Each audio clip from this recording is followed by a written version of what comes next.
A day in my life as a mami og na mo kulit na bata. For to this video mga kamami, maliligo tayo ng dagat. Kasama ang buong angkan ni Pangit.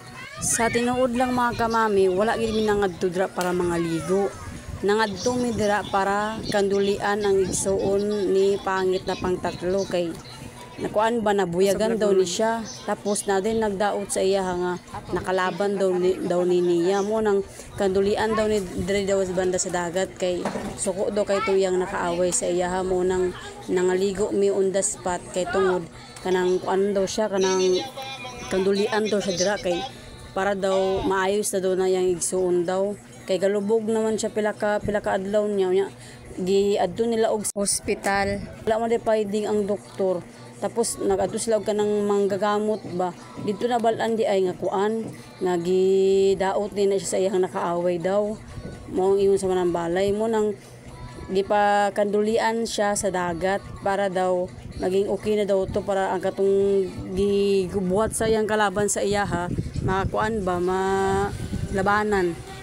Nice unta kayo ang view mga kamami kay makitan ang Grand Mosque diri sa Cotabato City sa Diang hugaw kayo ang ilahang sa nilang dagat oy katul pa jud kaayo mo nang wa mi nangaligo oy mo na drama kamami nagtabang ko og kanang sugba-sugba og manok bulang lang papel diha kamami nagsugba tapos taod-taod napunta sa dagat kay giliguan ako ang anak.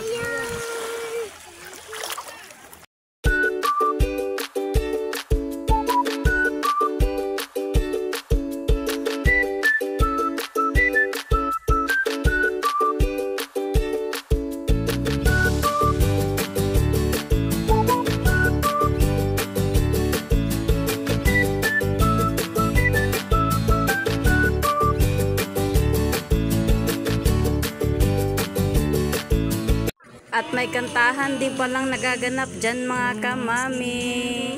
Napakanta din pala yung kamami nyo dyan mga kamami. Kaya haha nakakahiya. Kala mo na kung magandang boses.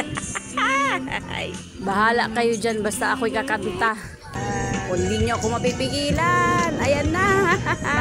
Magpakailanman.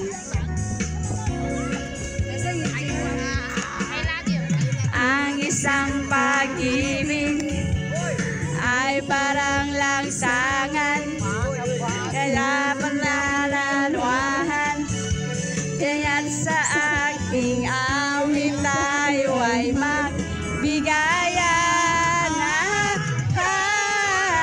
awitin mo at isasayaw ko.